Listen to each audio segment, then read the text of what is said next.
내러티브 코칭 12장 스토리를 탐문하는 방법. 나무 위아래로 이동하기. 내가 그렇게 똑똑한 것은 아니다.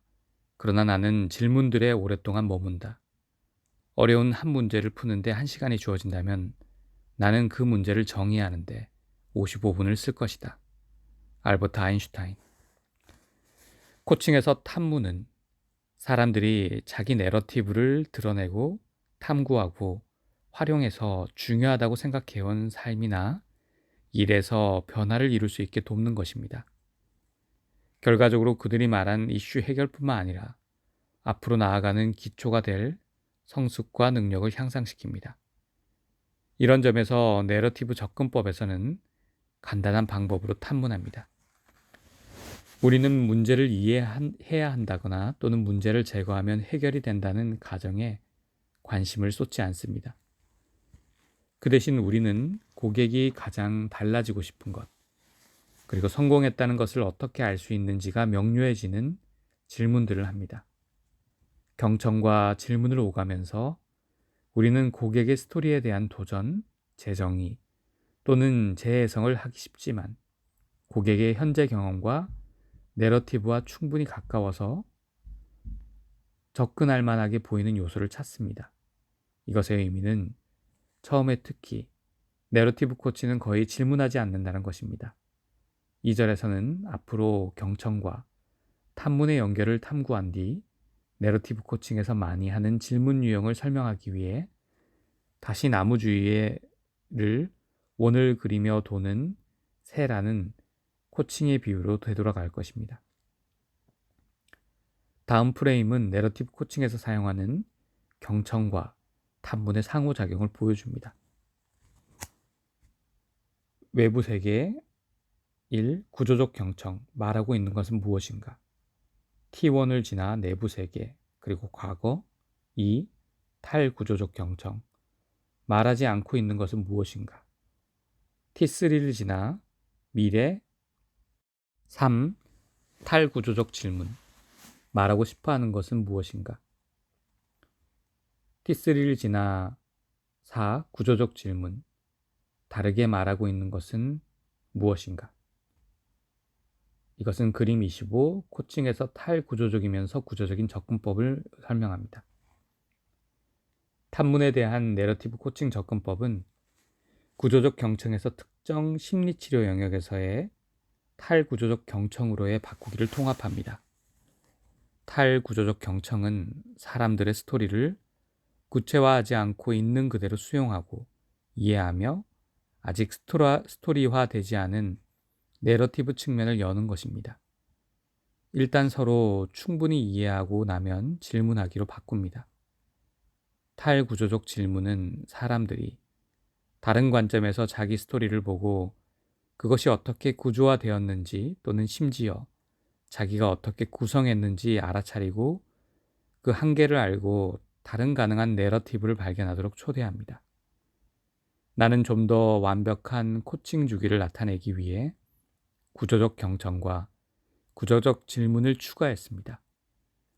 구조적 경청의 추가는 진정한 질문을 할 수 있을 만큼 충분히 오랫동안 자리 잡기 단계에 머물러야 한다는 것을 상기하기 위한 것입니다.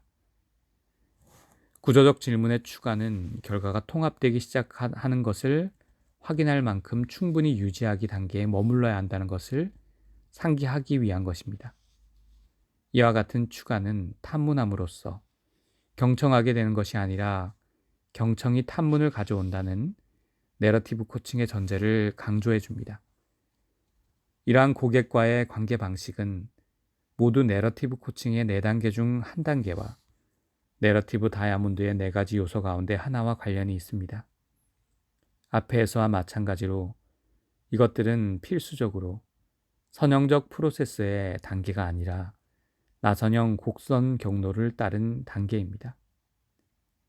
코칭에서 처음 초점은 고객이고 그가 말하고 있는 것을 따라가기 위해 구조적 경청을 사용합니다. 자리 잡기. 그 다음에 스토리에 초점을 두고 고객이 스토리에서 말하지 않고 있는 것을 탐구하도록 돕기 위해 탈구조적 경청을 사용합니다. 탐색하기. 고객이 변화하고 싶은 것을 결정하고 나면 말하고 싶어 하는 것과 변화를 위해 바꿔야 할 것을 발견하도록 돕는 탈구조적 질문으로 바꿀 수 있습니다. 바꾸기. 마지막으로 코치는 이미 다르게 말하고 있는 것을 기초로 구조적 질문을 사용해 삶의 새 스토리를 가져갈 고객의 준비를 돕습니다. 유지하기. 예시 1. 구조적 경청. 고객이 내 팀은 내가 원하는 결과를 내지 못하고 있어요. 라는 말을 할 때까지 계속 함께 머뭅니다. 2. 탈구조적 경청. 내가 원하는 것을 그들이 이해하지 못한다고 생각해요. 라는 그녀의 통찰을 함께 탐구합니다. 3. 탈구조적 질문. 그녀에게 관점을 바꾸도록 초대했더니 그녀는 내가 분명하게 전달했는지 모르겠네요. 라는 생각을 하게 되었습니다. 4. 구조적 질문. 그녀가 앞으로 다르게 할 수 있는 것, 즉, 더 정확하게 내 요구사항을 말할 필요가 있다를 실천하도록 안내했습니다. 코칭 대화의 여러 단계에서 이런 프레임을 사용하면 코치 역할의 중요한 차이를 만듭니다. 예를 들어 질문을 구상할 때 스스로 고객과 그의 프로세스를 위해 이 질문의 목적이 무엇이기를 희망하는가를 자문해 봅니다. 이 프레임은 내러티브 코칭의 흐름을 그대로 보여주지만 고객의 요구에 가장 도움이 되는 것에 따라 역할과 대화 사이를 자유롭게 이동해도 됩니다. 그때 질문은 사랑과 힘 사이를 예리하게 구분하고 지지적인 동시에 단호함을 갖는 것이어야 합니다. 이는 하나의 기술이면서 고객에게 더 진정성이 있고 생성적인 의사소통 방법에 관한 모델로서 효과적입니다. 그래서 코치가 너무 오랫동안 무언가를 들으려고 경청에만 사로잡혀 있으면 고객도 그 문제와 자신의 되새김질과 미루기에 계속 갇혀 있을 수 있습니다. 만약 코치가 너무 급하게 질문만 하면 고객은 적절한 수준이 아니거나 준비가 안 된 프로젝트를 성급하게 선택할 수도 있습니다. 경청과 질문 사이를 이동하다가 의심이 들면 호흡, 그 순간으로 돌아옵니다. 프레젠스로 돌아갑니다. 어떤 질문을 언제 해야 하는지를 정확하게 계산해주는 공식은 없지만 내러티브 코칭에서는 대화 중 어떤 시점에 특정 유형의 질문이 더 좋다는 감이 있습니다. 그렇게 할 때 나무 주위를 원을 그리며 도는 새라는 내러티브 코칭의 비유를 통해 도움을 받을 수 있습니다. 고객의 스토리가 시작하는 밑가지에서 고객의 경험이 시작해서 나무 위로 이동해 하늘 높이 올라가 더 나은 관점을 갖도록 돕는 자기 자신을 상상해 봅니다. 위쪽 나선형 곡선 위에서 멈추고 고객이 발견한 것을 말할 수 있도록 돕습니다. 현재 스토리가 갖는 의미와 새 스토리에 대한 욕구가 분명해지면 다시 나무 밑으로 내려가 고객이 어떻게 새 스토리와 또는 실행을 결정할지 돕는 자기 자신을 상상해 봅니다. 이때 근본적인 질문은 항상 동일합니다. 나무로 말하자면 지금 고객에게 어떤 높이가 맞는가? 고객을 위한 다음 높이는 어디인가? 거기에 우리가 어떻게 갈 수 있을까? 이때 문제가 생겨난 수준에서는 문제를 해결할 수 없다는 악명 높은 알버트 아인슈타인의 말이 영감을 줍니다. 또 다음에 탐문 프로세스를 사용하면 탐문 수준의 관점에서 고객의 이슈가 어디에 있고 다음에 어디로 이동할 필요가 있는지 평가할 수 있습니다. 나는 각 수준별로 예시 질문들을 제시했습니다. 자기에게 효과가 있는 질문들을 추가해 보기를 권합니다. 이 프로세스는 세계적인 전문 서비스 회사에서 파트너들과 임원들에게 코칭 스킬을 가르치는 작업의 일환으로 개발되었습니다. 나는 매우 간단한 프랙티스를 개발했는데요. 그것은 두 사람씩 짝을 이루어 잠깐 산책을 하는데 다음 질문 전에 잠시 멈추는 것입니다. 우리의 다른 모든 프로그램과 마찬가지로 우리는 그들이 어떻게 말해야만 하는가에 관한 또 다른 인위적 모델을 가르치기보다는 자연스러운 인간 경험을 제공하길 원했습니다. 참가자들은 매우 신선하고 심오한 경험을 했습니다. 그것을 통해 보낸 메시지는 그것이 코칭이 주어야만 하는 느낌이라는 것이었습니다. 이 도구를 사용할 때 왼쪽 열 하단의 1번 질문에서 시작해 맨 위로 이동합니다. 그 다음 오른쪽 열로 건너가 맨 위 5번 질문에서 무엇을 발견했는지 파악하고 아래로 내려가 실행을 돕습니다. 이것을 모두 마치면 고객이 자리 잡기에 이르기까지 완전한 나선형 곡선을 완료하도록 안내한 것입니다. 여기에서 시작하기. 1. 어떤 일이 있었습니까? 오직 사실 그대로. 2. 그 일에 대해 당신은 어떻게 생각하십니까? 더 자세하게. 3. 그 일에 대해 당신은 어떤 느낌이 드십니까? 나타나는 것을 알아차림. 4. 그 일에서 당신에게 중요한 것은 무엇입니까? 가치에 관해 말하기. 5. 그 일이 당신에게 어떤 영향을 주었습니까? 이것이 당신에게 어떤 의미가 있는지 말해 주십시오. 나무 위로 올라가기. 이어서 여기에서 시작하기. 5. 이제 당신에게 진실이고 중요한 것은 무엇입니까? 4. 당신이 예전과 다른 행동을 하려는 동기는 무엇입니까? 3. 이 새 스토리를 어떻게 기억하겠습니까? 2. 다시 시작하려면 당신은 무엇이 필요합니까? 1. 당신이 성공적 결과를 얻었다는 것을 어떻게 알 수 있습니까? 나무 밑으로 내려가기. 그림 26. 나무 주위를 원을 그리며 도는 탐문 방법. 은유로 작업하기. 이것이 당신이 하고 싶지 않은 것들을 계속해서 하게 한다. 당신은 그러한 행동의 근원지를 알지 못하기 때문에 계속 그렇게 한다. 제임스 부젠탈. 코칭에서 은유와 그 밖의 비유는 사람들의 내러티브와 정체성에서 옆문, 사이드 도어즈 역할을 하기 때문에 독특한 탐문 기회를 제공합니다. 일반적으로 은유는 처음에 거슬리지 않는 평범한 문구, 이미지 또는 경험으로 구성되어 있기 때문에 사람들의 방어가 적어지는 경향이 있습니다.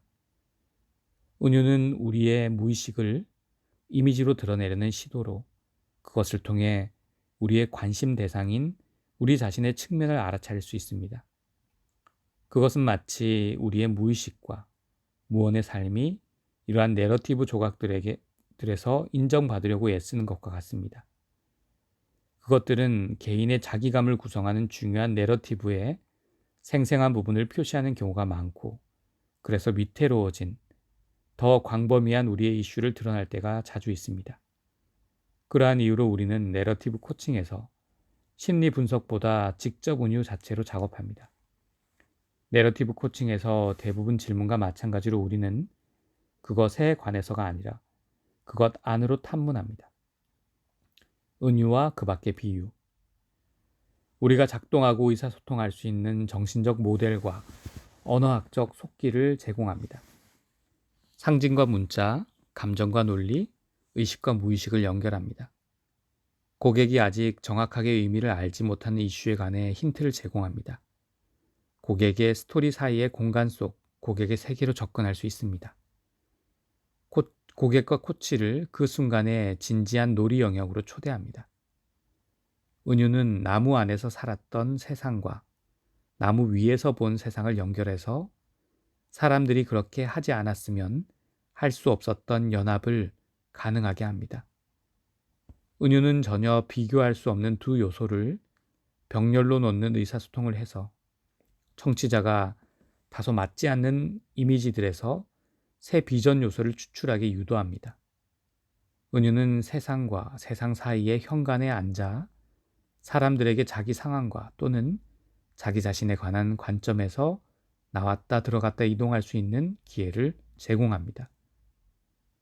코치가 이런 병렬을 이용하는 한 방법은 고객이 자기 은유를 삶에 가져가 그게 진짜인 것처럼 스스로 빠지도록 초대하는 것입니다. 그들의 은유를 애니메이션화하고 코치와 또는 등장인물로 참여함으로써 코치는 고객이 자기 상황, 그 의미와 중요성, 해결 경로를 더 깊게 이해하게 도울 수 있습니다. 이는 전체 두뇌를 활성화하며 전인이 관여하기 때문에 더 강력한 결과를 초래하는 경우가 많습니다. 심지어 은유가 발전하면 고객의 실제 세상에서 행동이 변화하는 더 좋은 결과가 나타납니다.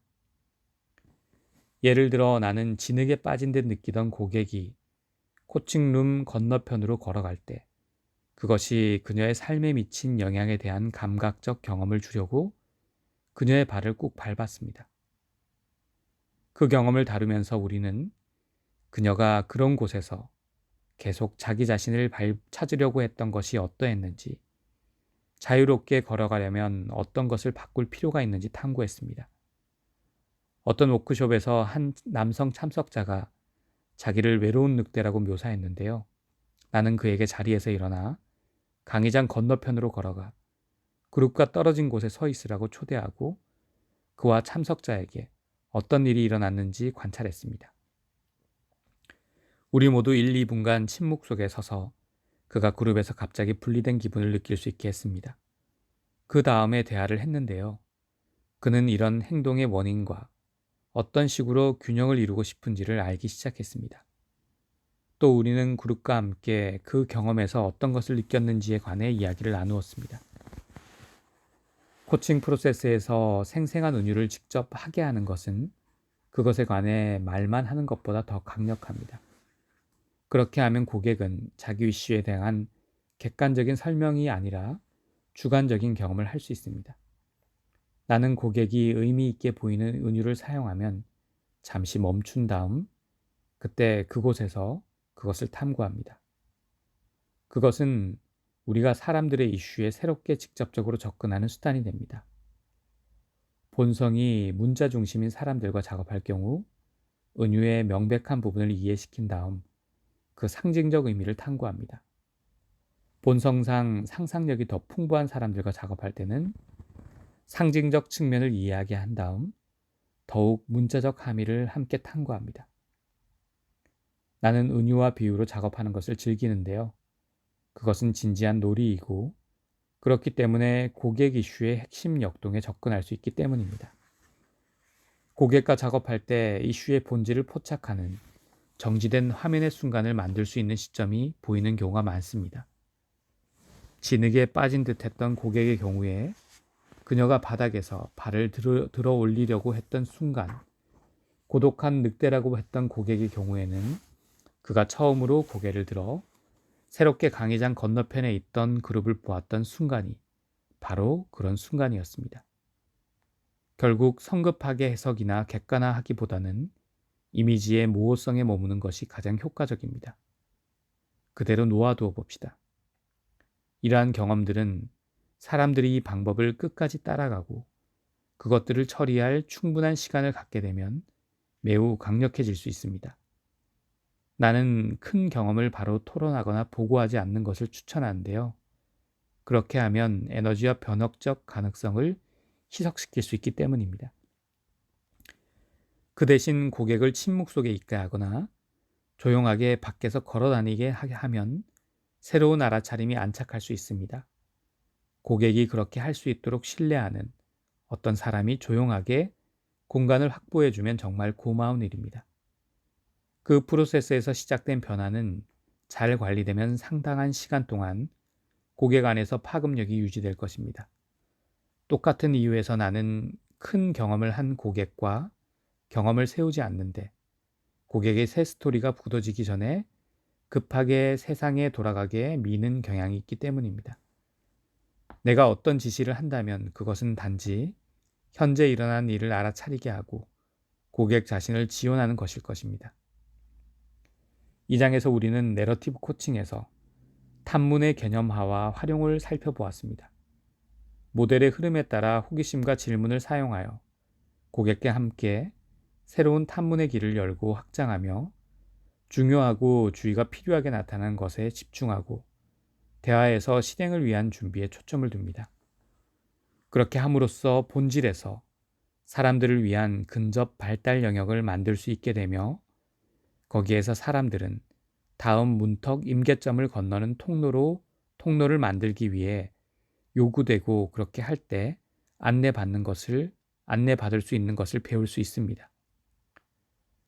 코치의 코칭은 그들이 각 단계로 들어가고 통과하고 나올 때 필요한 지지대를 스캐폴딩을 제공해 줄 수 있습니다. 우리는 또한 코칭에서 질문의 본질에 관해 생각하는 프레임으로 나무 주위를 원을 그리며 도는 새라는 비유를 사용했습니다. 여기서 중요한 기초는 고객과 그의 프로세스에서 현재 일어나는 일에 관한 깊은 호기심과 생성적 침묵입니다. 결과적으로 코치의 질문은 대화를 리드하는 것도 따르는 것도 아니라 나무 주위를 원을 그리며 함께 돌듯이 동반하는 것입니다.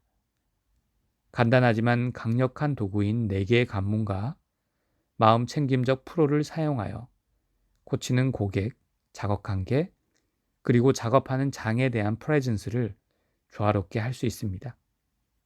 그것은 또한 코칭할 때 다양한 지식원을 활용할 수 있는 능력을 향상시켜 줄 것입니다.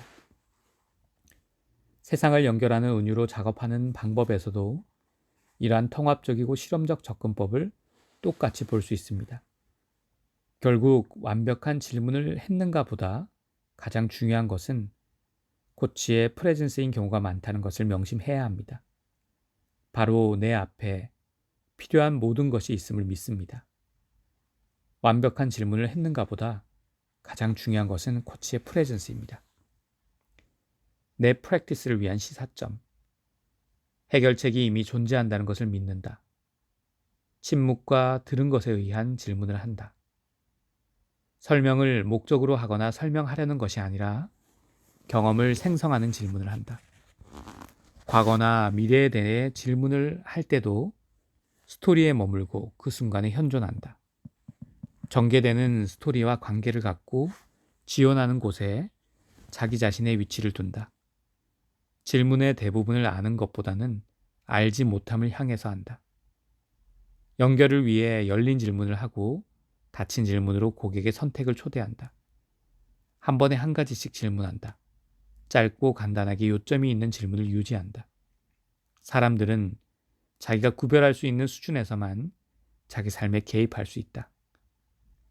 고객의 진전을 위해 코치의 이해가 필수적이지 않음을 인식한다. 내 중요한 통찰은 무엇인가요? 가장 먼저 실험할 것은 무엇인가요?